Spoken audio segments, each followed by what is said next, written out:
वीरगञ्जको नारायणी अस्पतालमा उपचार 4 जना कोरोना संक्रमित निको भएर घर फर्किएका छन्। स्वास्थ्य मन्त्रालयका प्रवक्ता डाक्टर विकास देवकोटाले वीरगञ्जको नारायणी अस्पतालमा उपचाररत 4 जना कोरोना संक्रमित निको भएर घर फर्किएको जानकारी दिनुभयो।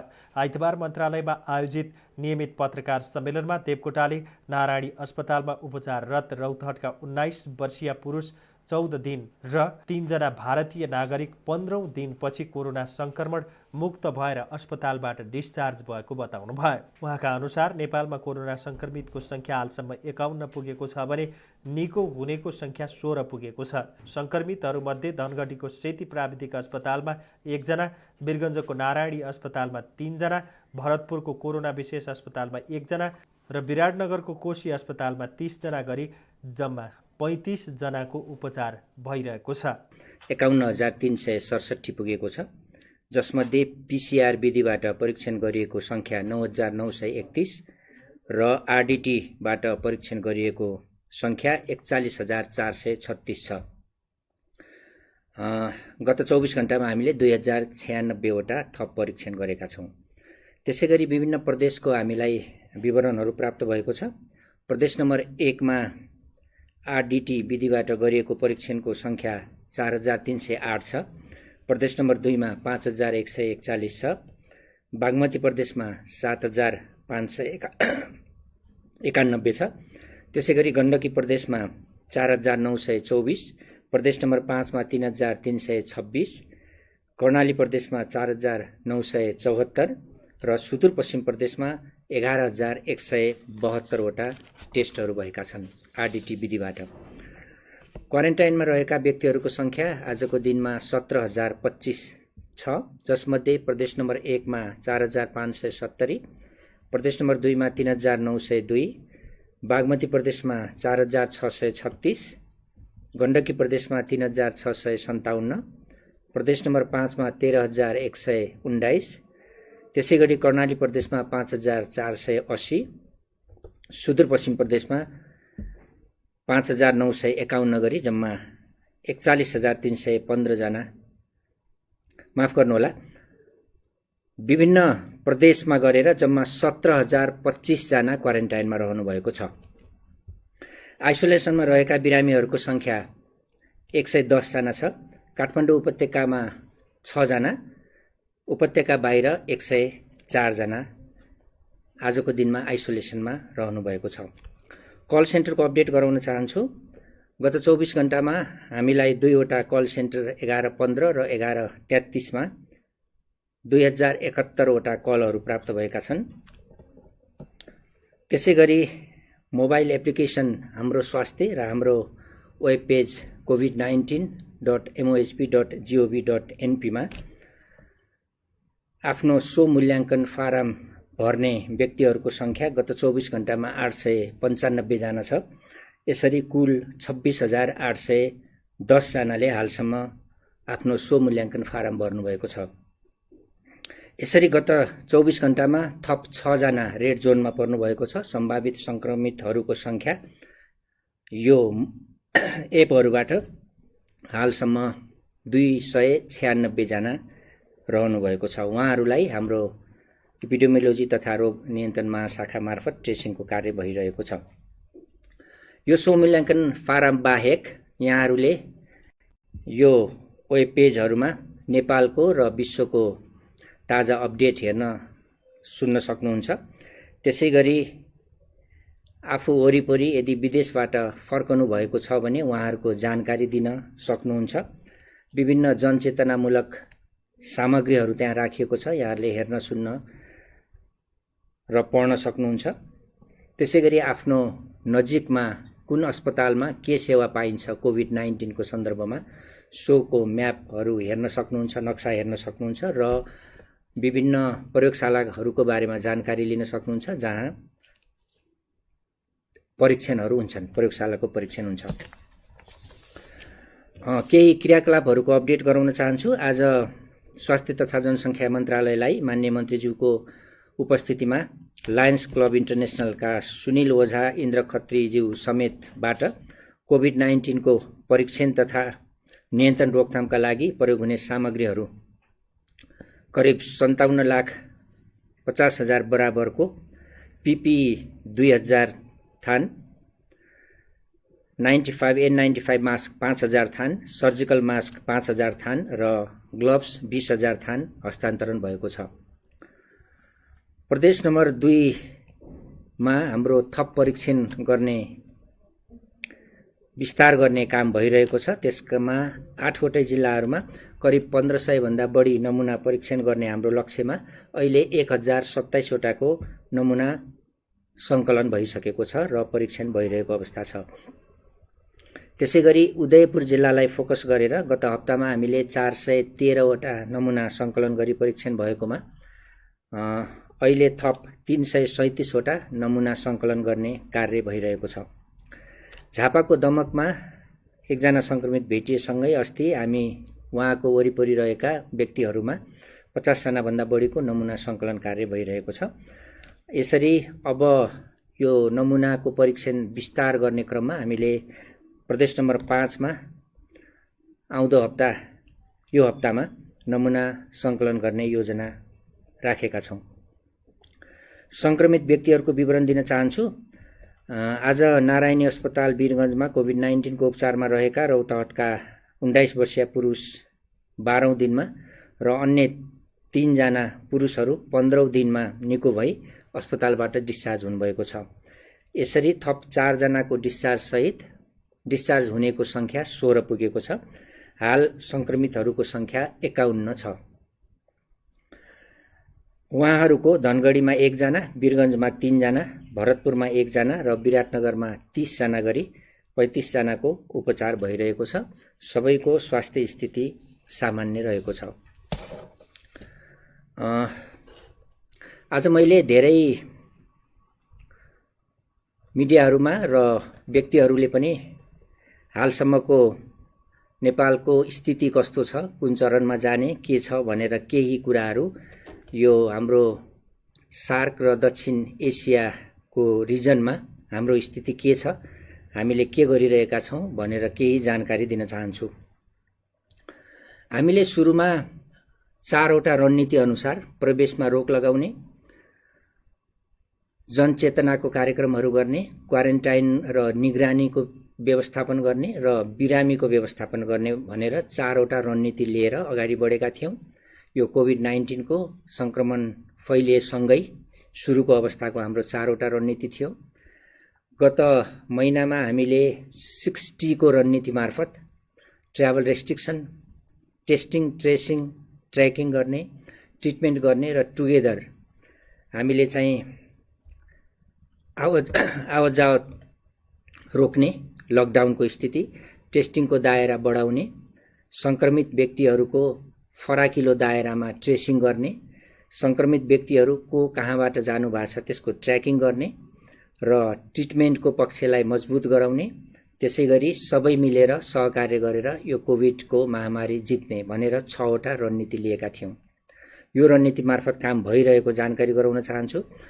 दक्षिण पूर्वी एसियामा रहेका 11 वटा देशहरूमध्ये अहिले हामी भुटान 7 वटा संक्रमित भएर 0 मोर्टालिटीमा छ भने नेपाल दोस्रोमा 51 संक्रमित सहित 0 मोर्टालिटीमा छ। हाम्रो यो हिसाबले हेर्दाखेरि दक्षिण पूर्व एसियामा हामी भुटान पछि अहिले हाम्रो स्थिति सामान्य छ भन्न सकिन्छ। त्यसैगरी हामीले सार्कका मन्त्रीज्यूहरूसँग, सार्क रिजनका देशका मन्त्रीज्यूहरूसँग, सेरो रिजनका दक्षिण पूर्वी एसियाका मन्त्रीज्यूहरूसँग मन्त्री स्तरीय, राज्य मन्त्री स्तरीय छलफलहरू गरेका थियौं भर्चुअल मिटिङबाट। त्यसबाट पनि यहाँहरूलाई मैले जानकारी पनि गराएको थिएँ कि नेपालको स्थिति अन्य देशको तुलनामा सामान्य रहेको, ठिकै रहेको देखिन्छ।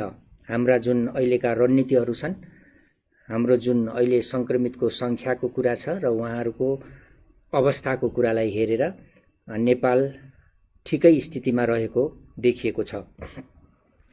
त्यसैगरी टेस्टिङको कुरालाई लिँदाखेरि भुटान र मालदिप्सलाई छोड्ने हो भने नेपालको टेस्ट चाहिँ ठीक छ अन्य देशको तुलनामा भन्न सकिन्छ। त्यसैगरी हामीले सेरो रिजनमै दक्षिण पूर्वी एसियाको रिजनमा पहिलो पटक संक्रमित यहाँ भेटिएको थियो माघ 9 गते र अहिले 51वटा पुगेको छ। तर धेरैजसोको संक्रमितहरूको लक्षणविहीन हुनुहुन्छ उहाँहरू। केहीको सामान्य लक्षण मात्र छ, जटिलता छैन, मृत्यु भएको छैन। र निको भएर पनि 16 जना गइसकेको अवस्थालाई हेर्दाखेरि करिब करिब 1/3 सन्चो भएर गइसकेको अवस्था छ। यो हिसाबमा पनि हामी चाहिँ संक्रमितको उपचारमा पनि सामान्य स्थितिमा रहेको देखाउँछ।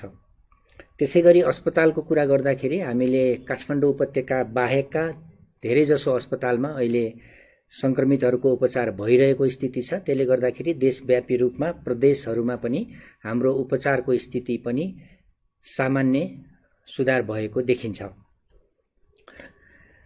त्यसैगरी हामीले विभिन्न कार्यविधिहरू बनाएर विभिन्न अस्पतालहरूलाई कोभिडको डेजिग्नेटेड हस्पिटलहरू भनेर आयात बिन्दुहरूमा विभिन्न सामानहरूको डिजइन्फेक्सन गर्ने काम गरेर पिपीईको युज सम्बन्धी कुरा, टेस्ट कसरी गर्ने भनेर विभिन्न कार्यविधि बनाएर गइरहेको हिसाबले पनि हामी चाहिँ यो काममा अलिकति व्यवस्थित तरिकाले गइरहेका छौं भनेर भन्न सक्छौं।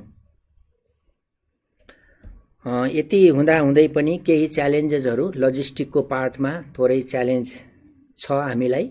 किन भन्दा विगतमा पनि विभिन्न देशहरू, धेरैजसो देशहरूमा, हाम्रा छिमेकी मुलुकहरूमा पनि संक्रमण फैलिएको अवस्था, जहाँबाट हामीले धेरैजसो सामानहरू आयात गर्ने गर्थ्यौं र अन्य तेस्रो मुलुकका देशहरूमा पनि यो समस्या भएदेखि आयातको हामीलाई समस्या भएको थियो र त्यो समस्या अहिले केही हदसम्म हल हुँदै गइरहेको अवस्था छ। यसमा हामीलाई धेरैले सहयोग पनि गर्नुभएको छ विभिन्न सङ्घ संस्थाहरूले र हामीले पनि आफ्नो बलबुताले भ्याएसम्म स्वास्थ्य सेवा विभाग मार्फत र सीसीएमसीबाट G2G विधि मार्फत सामानहरू ल्याउने प्रक्रियामा छौं। प्रवक्ता डाक्टर देवकोटाले विभिन्न अस्पतालमा उपचाररत 35 जना संक्रमितको स्वास्थ्य अवस्था सामान्य रहेको बताउनुभयो। डाक्टर देवकोटाका अनुसार हालसम्म पीसीआर विधिबाट 9,931 वटा नमुना परीक्षण गरिएको छ। यस्तै र्यापिड डायग्नोस्टिक टेस्ट आरडीटी विधिबाट 41,436 वटा नमुना परीक्षण गरिएको छ। गत 24 घण्टामा मात्र 2,096 वटा नमुना परीक्षण गरिएको छ। विश्व नै कोभिड-19 ले आक्रान्त भएको बेला बालबालिकाहरू अवश्य नै अछुत रहेका छैनन्। तर बालबालिकाका अभिभावकहरूका लागि सकारात्मक पनि छ। विश्वमा विशेष गरी चीन र अमेरिकामा गरिएका अध्ययनहरूले के देखाउँछ भने बालबालिकाहरूमा यो जोखिम कम भएको देखिएको छ। मित्र राष्ट्र चीनमा 82,000 चान्चुन संक्रमित हुँदा 2,143 करिब 2.5% बालबालिकाहरू 18 वर्षभन्दा मुनिका बालबालिकाहरू संक्रमित थिए, जसमा जम्मा 112 जनालाई चाहिँ अक्सिजन चाहिने हाइपोक्सिया भन्छ भएको थियो भने जम्मा 13 जनालाई चाहिँ भेन्टिलेटर नै चाहिने अवस्था आएको थियो भने अमेरिकामा पनि 1.7% लाई चाहिँ कोभिड पोजिटिभ देखिएको छ, जुन जनसङ्ख्याको अनुपातमा निकै कम हो। बालबालिकामा धेरैजसो चाहिँ लक्षण बिनाका, हामी असिम्टोमेटिक भन्छौँ, अथवा हल्का लक्षणहरू भएको, माइल्ड सिम्पटम्स भएको बढी देखिएको छ। हाम्रो नेपालमा पनि 18 वर्षका 2 जनामा देखिँदा 18 वर्षभन्दा कम उमेरका 1 जना हाल वीरगञ्जमा उपचाररत हुनुहुन्छ। उहाँ पनि लक्षण बिनाको हुनुहुन्छ र उहाँको अवस्था स्टेबल रहेको जानकारी हामीले पाएका छौं। विशेष गरी अध्ययनहरूले चाहिँ केटा बच्चामा अथवा मेल चाइल्डमा र 1 वर्षभन्दा मुनिका शिशुहरूमा चाहिँ अलि जोखिम उच्च हुने भन्ने देखिएको छ। कान्ति बाल अस्पतालको कुरा गर्नुपर्दा यो कान्ति बाल अस्पताल काठमाडौँको उत्तर काठमाडौँको चिकित्सा यो त्रिवी शिक्षण अस्पताल हब अन्तर्गत एउटा स्याटेलाइट अस्पतालको रूपमा रहेको छ। यो अहिलेलाई कोभिड तोकिएको अस्पताल अथवा डेजिग्नेटेड अस्पतालमा पर्दैन, तर यसले स्याटेलाइट अस्पतालको रूपमा काम गरिरहेको छ र फागुनदेखि नै हामीले चाहिँ अस्पतालमा रहेको इन्सिडेन्ट कमान्ड सिस्टमलाई एक्टिभेट गरेका छौं। त्यसले आवश्यकता अनुसार नियमित नीति निर्देशनहरू बनाउने, कसरी अगाडि बढ्ने भन्ने बनाउने गर्छ भने हाम्रो संक्रामक रोगहरूलाई नियन्त्रण गर्नलाई चाहिँ इन्फेक्सन कन्ट्रोल कमिटी, जुन चाहिँ अस्पताल नर्सिङ प्रशासकको अन्तर्गतमा छ, उहाँले चाहिँ नियमित यो संक्रमण मुक्त गर्ने, डिसइन्फेक्टेन्ट छर्ने, त्यसपछि यो व्यक्तिगत सुरक्षा कवचहरू कसरी प्रयोग गर्ने भन्ने विषयमा सम्पूर्ण स्वास्थ्य कर्मीहरूलाई नियमित ओरिएन्टेसन गरिराख्नु भएको छ। र अस्पतालका मुख्य ठाउँहरूमा खुट्टाले चलाएर पनि सेनिटाइज गर्न मिल्ने चाहिँ त्यो हामीले सुरु गरेका छौं। अस्पतालको मूलद्वारमा हात धुने स्टेसनसँगै चाहिँ ज्वरोलाई स्क्रिनिङ गर्ने, ज्वरो र श्वास प्रश्वासका बिरामीहरूलाई छुट्टै हेर्ने व्यवस्था मिलाइएको हुनाले उहाँहरूलाई त्यहाँदेखि नै सचेत गराउने र धेरैजसो बालबालिकामा अभिभावकबाट यो रोग सर्ने हुनाले यदि अभिभावकहरूलाई ज्वरो छ भने चाहिँ उहाँहरूलाई चाहिँ हामी सँगै रहेको त्रिवी शिक्षण अस्पतालमा पठाउने गरेका छौँ। त्यसै गरी अस्पतालमा कर्मचारीहरू बीचमा संक्रमण कम होस् भन्नका लागि जुन हातले लेख्ने रजिस्टर अथवा ल्याप्चे लगाउने सिस्टमलाई चाहिँ हामीले फेस रिडिङ अनुहार हेर्ने चाहिँ बनाएका छौँ। यसले गर्दा संक्रमण फैलिन नदिन, जोखिम घटाउन हेल्प गर्छ। र विश्व स्वास्थ्य सङ्गठनको, नेपाल मेडिकल काउन्सिलको अथवा स्वास्थ्य मन्त्रालयको निर्देशिका बमोजिम व्यक्तिगत सुरक्षा सामग्रीहरू जहाँ जसलाई आवश्यक छ त्यो हिसाबले उपयुक्त प्रयोगमा जोड दिई चाहिँ हामीले उपलब्ध गराएको अवस्था छ। हालसम्म कान्ति बाल अस्पतालमा 16 जना बच्चाहरू जसले ज्वरो र श्वास प्रश्वास सम्बन्धी लक्षणहरू लिएर आउनुभयो, उहाँहरूको स्वाब PCR पठाएका थियौँ। उहाँहरू सबै नेगेटिभ आउनुभयो र सबैजना राम्रो भएर पनि जानुभयो। यसमध्ये कोही भेन्टिलेटरमा पुगेका बच्चाहरू पनि हुनुहुन्थ्यो र अहिले हाम्रो अस्पतालमा चाहिँ ऱ्यापिड डायग्नोस्टिक टेस्टको चाहिँ सुविधा उपलब्ध छ र PCR पनि हामीले आवश्यकता अनुसार पठाइरहेका छौँ। अस्पतालका नियमित सेवाहरू विशेष गरी बहिरङ्ग सेवा चाहिँ हामीले बन्द राखेका छैनौँ। खोप क्लिनिक जहाँ हाम्रो राष्ट्रिय खोप कार्यक्रमको खोप हप्तामा 3 दिन चल्ने गर्छ, आइतबार, मङ्गलबार र बिहिबार, यो चाहिँ हामीले बन्द गरेका छैनौँ, चलाइरहेका छौँ। हाम्रो स्वास्थ्यकर्मीहरूले आवश्यक सुरक्षा प्रबन्ध गरी चाहिँ यो खोप दिइराख्नु भएको अवस्था छ र स्वास्थ्य मन्त्रालयको परिपत्र अनुसार देशैभरिका बालबालिकाले विभिन्न ठाउँहरूका खोप केन्द्रहरूमा पनि खोप पाउनुहुन्छ भन्ने हाम्रो अपेक्षा छ। किनभने हामी अझै पनि 1 वर्ष मुनिका बालबालिका, नवजात शिशु र 5 वर्षभन्दा मुनिका बालबालिकाको उच्च मृत्युदर हुने देशमा पर्छौँ। अनि त्यसपछि हाम्रो अस्पतालमा क्यान्सर रोगको ओपिडी नियमित रूपमा चलिरहेको छ। त्यसमा दिवा सेवा पनि हुन्छ, डे केयर क्यान्सर सेन्टर भन्छ। त्यसपछि अहिले अपरजट नहुने शल्यक्रियाहरू, दाँतका जुन प्रोसिजरहरू चाहिँ अहिले हामीले स्थगित गरेका छौँ, जुन मन्त्रालयको निर्देशन बमोजिम हो। अब मेरो चाहिँ विशेष अनुरोध अभिभावकहरूलाई छ। म अस्पतालमा दिनदिनै मैले देखेकोबाट पनि भन्न खोजेको चाहिँ अनुरोध चाहिँ के छ भने अभिभावकहरू आफै रोल मोडल भएर बालबालिकालाई सकारात्मक सन्देश दिने कामहरू गर्नुहुन्छ भन्ने अपेक्षा छ, अनुरोध पनि छ। अस्पतालका बहिरङ्ग विभाग अथवा खोप क्लिनिकहरूमा बस्दा सामाजिक दूरी कायम गरेर बसिदिनु हुन अनुरोध गर्दछु र यसले गर्दा जोखिम कम गर्न र यो रोग छिटो फैलिन नदिन चाहिँ सहयोग पुग्छ। बालबालिकालाई नियमित खोप र स्तनपान गर्ने उमेरका 6 महिनाभन्दा कम उमेरका बच्चाहरूलाई नियमित स्तनपान, 6 महिनापछि 2 वर्षसम्मका बालबालिकाहरूलाई समुचित ठोस आहार, कम्प्लिमेन्ट्री फिडिङ भन्छौँ, त्यो चाहिँ अति नै महत्त्वपूर्ण छ। किनभने कुपोषित बालबालिकालाई कुनै पनि रोगको, निमोनिया जस्ता रोगहरूको जोखिम बढ्छ र त्यसमा मृत्युदर पनि बढाउन सक्छ। अब अर्को कुरा चाहिँ यतिखेर धेरै विद्यालयहरू बन्द छन्। करिब 50-60 लाख बालबालिकाहरू, विद्यालय जाने उमेरका बालबालिकाहरू घरमा रहेको अवस्था छ र लकडाउनको कारणले, बन्दाबन्दीको कारणले धेरै अभिभावकहरू पनि घरमा हुनुहुन्छ र हामी भन्ने गर्छौँ घर नै पहिलो विद्यालय हो। त्यसैले ती बालबालिकाहरू घरमा रहेको अवस्थामा चाहिँ उहाँहरूले खेल्ने कुराहरू सुरक्षित होस्, भिडभाडहरूमा कम जानुहोस्, उहाँहरूलाई सृजनात्मक सिकाइहरू होस्, चित्रकलाहरू गराउन सकिन्छ, कथा भन्न सुनाउन सकिन्छ, उहाँहरूलाई पढ्न लगाउन सकिन्छ, त्यो गराउन सकिन्छ, जसले गर्दा उहाँहरू अनावश्यक यो अहिले चाहिँ एकदमै बढी मोबाइल लगायतका चिजहरूमा बच्चाहरू भुल्ने गरेको छ र यो अभिभावकको फुर्सद पनि भएको हिसाबले चाहिँ उहाँहरूलाई बढी समय दिनुहुन, बढी सृजनात्मक काममा लगाउनु हुन र कोभिडको बारेमा सूचना लुकाएर होइन, उमेर अनुसार कोभिड के बिमारी हो, कस्तो अवस्थामा सर्छ, हामीले के सुरक्षाका विधिहरू, जस्तो उदाहरणको लागि सरसफाइका कुराहरू, भिडभाडमा नजाँदा के हुन्छ, यो कुराहरू उमेर अनुसार सबै उमेरकाले एउटै हिसाबले बुझ्दैनन्।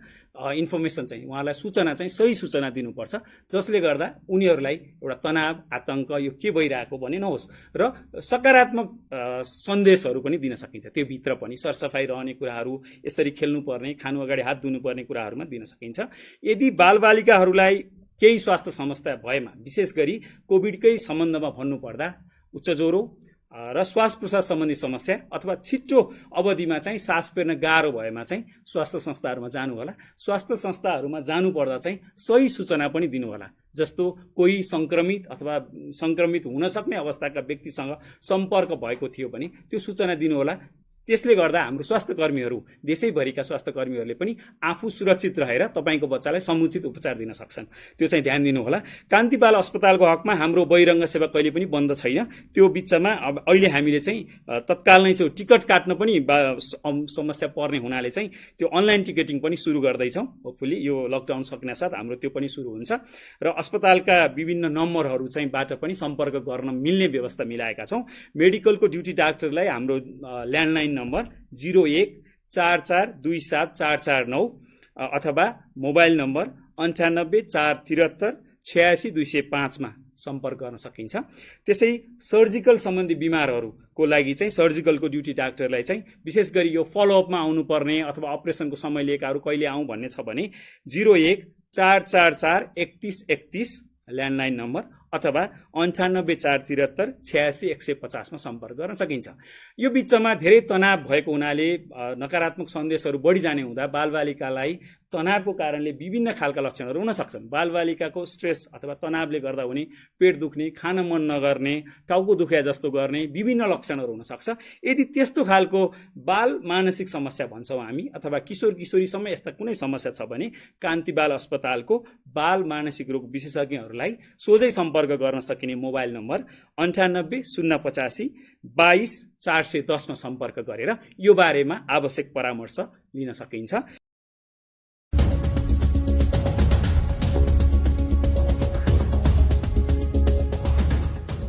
सार्वजनिक लेखा समितिले 7 दिनभित्र स्वास्थ्य उपकरण खरिद प्रक्रियाका कागजात पठाउन स्वास्थ्य तथा जनसङ्ख्या मन्त्रालयलाई निर्देशन दिएको छ। समितिले कोरोना भाइरस सङ्क्रमण नियन्त्रणका लागि मगाइएका स्वास्थ्य सामग्री खरिदका सन्दर्भमा छानबिन सुरु गर्दै मन्त्रालयलाई पत्र पठाएको हो। यसका लागि समितिले मन्त्रालयसँग सम्बन्धित कागजपत्र बुझाउन निर्देशन दिएको विज्ञप्ति जारी गरिएको जनाएको छ। कोभिड-19 नियन्त्रणका लागि स्वास्थ्य सेवा विभाग मार्फत बिना प्रतिस्पर्धा ओम्नी इन्टरनेसनलसँग स्वास्थ्य उपकरण तथा आवश्यक सामान खरिद कार्य अघि बढाएको र पछि रद्द गरिएको थियो र यस सन्दर्भमा छानबिन अगाडि बढाउन आवश्यक देखिएकाले मन्त्रालयको प्रक्रिया र त्यसलाई पुष्टि हुने गरी आवश्यक कागजात तथा विवरण 7 दिनभित्र बुझाउन पत्राचार गरिएको समितिले जनाएको छ।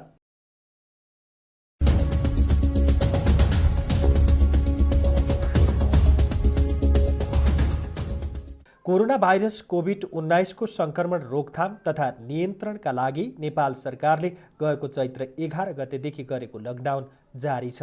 यो अवधिमा केही उल्लङ्घनका घटना बाहेक जनताले सरकारलाई साथ दिएका छन्। विगत 1 महिनादेखि लकडाउनका कारण काठमाडौँ उपत्यका लगायत मुलुकका मुख्य सहर सुनसान छन्। सरकारले घोषणा गरेको लकडाउनको अवधि मन्त्री परिषद बैठकले वैशाख 15 सम्मका लागि बढाएको थियो। लकडाउनका कारण अहिले देशभर सुरक्षाकर्मी, स्वास्थ्यकर्मी, कूटनीतिक नियोग, एम्बुलेन्स, अत्यावश्यक र जिल्ला प्रशासनबाट अनुमति लिएका गाडी मात्र चलिरहेका छन्। अरू गाडी चलाउन र अत्यावश्यक नपरी हिँडडुलमा पनि रोक लगाइएको छ।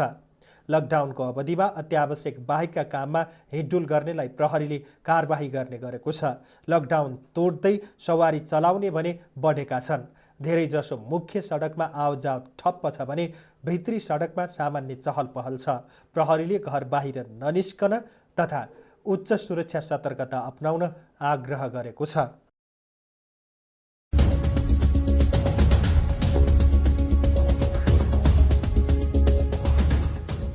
नेपाल सरकारले स्थापना गरेको कोरोना उपचार तथा नियन्त्रण कोषमा 2 अर्बभन्दा बढी रकम जम्मा भएको छ।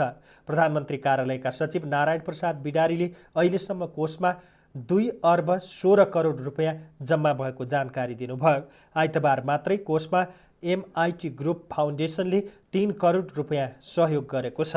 गैर आवासीय नेपालीहरू शेष घले तथा जमुना गुरुङद्वारा स्थापित फाउन्डेसनका प्रतिनिधिहरूले प्रधानमन्त्री कार्यालयका सचिव बिडारीलाई सहयोग रकमको चेक हस्तान्तरण गरेको हो। यसअघि नेपालमा आइपुगेका ठूला विपदहरू, भूकम्प एवं नाकाबन्दी तथा बाढीका बेला पनि फाउन्डेसनले विभिन्न सहयोग गर्दै आएको थियो। सचिव बिडारीले कोरोना नियन्त्रण र रोकथाम तथा उपचारका लागि कोषको रकम प्रयोग गरिने जानकारी दिनुभयो। सञ्चारकर्मी साथीहरू अहिलेसम्म 2 अर्ब 13 करोड रुपियाँ हाम्रो यो कोरोना सङ्क्रमण रोकथाम नियन्त्रण कोषमा प्राप्त भएको अवस्था छ। अहिले आज भर्खरै मात्र MIT ग्रुप फाउन्डेसनका तर्फबाट शेष घलेजी लगायतको तर्फबाट सुरेश चित्रकारजीले यहाँ 3 करोड रुपियाँ हस्तान्तरण भर्खर गर्नुभएको छ। अब 2 अर्ब 16 करोड रुपियाँ हाम्रो कोषमा पुगेको छ र केही रकमहरू यो कलेक्सनको क्रममा छन् र अनलाइन पेमेन्टबाट पनि आइरहेका छन्। त्यसैले गर्दा यो क्रम जारी छ र यो कोष चाहिँ नि हाम्रो यो कोरोनाको सङ्क्रमण र उपचारका लागि यो कोषकोबाट रकम खर्च भइरहेको अवस्था छ। सहयोग हस्तान्तरणपछि प्रेस विज्ञप्ति मार्फत फाउन्डेसनका अध्यक्ष शेष घलेले कोरोना सङ्क्रमितको सङ्ख्यालाई नियन्त्रणमा राख्न नेपाल सरकार र नेपालीहरूले खेलेको भूमिकाप्रति कृतज्ञता व्यक्त गर्दै यो महामारीबाट नेपाली जनता एवं विश्व चाँडै मुक्त हुने विश्वास व्यक्त गर्नुभयो।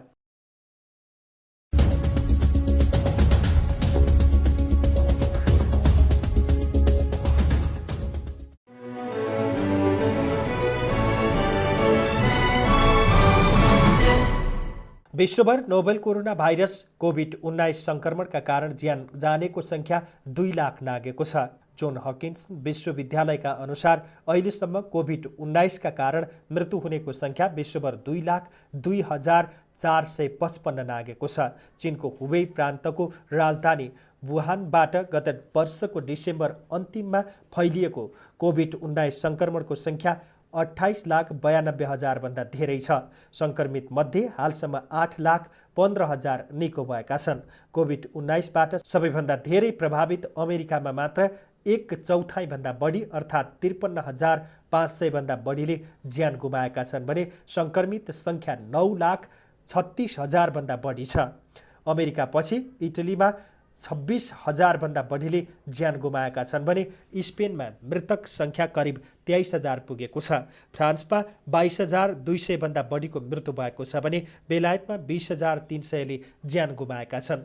कोरोना भाइरसको सङ्क्रमण विश्वका लगभग सबैजसो देशमा भेटिएको छ। कोभिड-19 सङ्क्रमणका कारण पहिलो मृत्यु भाइरस उद्गम स्थल वुहानका 61 वर्षीय पुरुषको जनवरी 11मा भएको थियो भने अमेरिकाले फेब्रुअरी 29मा पहिलो पटक वासिङ्टन राज्यका एक पुरुषको मृत्यु भएको घोषणा गरेको थियो।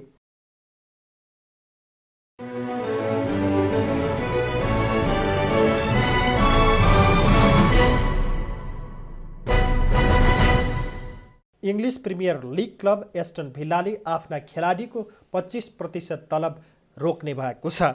कोरोना भाइरसको महामारीका कारण भिल्लाले 4 महिनाको तलबको 25% रोक्ने जनाएको छ। खेलाडीसँगै क्लबको प्रशिक्षक र व्यवस्थापकको तलब समेत 25% रोक्ने जनाएको छ। तलब रोक्ने निर्णयमा खेलाडी, प्रशिक्षक र म्यानेजमेन्ट टिमले सहमति जनाएको समेत क्लबले जनाएको छ। कोरोनाको कारण प्रिमियर लिगका क्लबहरू अहिले आर्थिक सङ्कटमा परेको बताइएको छ। यसअघि साउथह्याम्पटनका खेलाडी तलब रोक्न सहमत भएका थिए। यस्तै आर्थिक सङ्कटबाट जोगिन प्रिमियर लिग क्लबले आफ्नो खेलाडीलाई 30% तलब कटौतीका लागि आग्रह गरेको थियो। कोरोनाको कारण प्रिमियर लिग स्थगित भएको छ।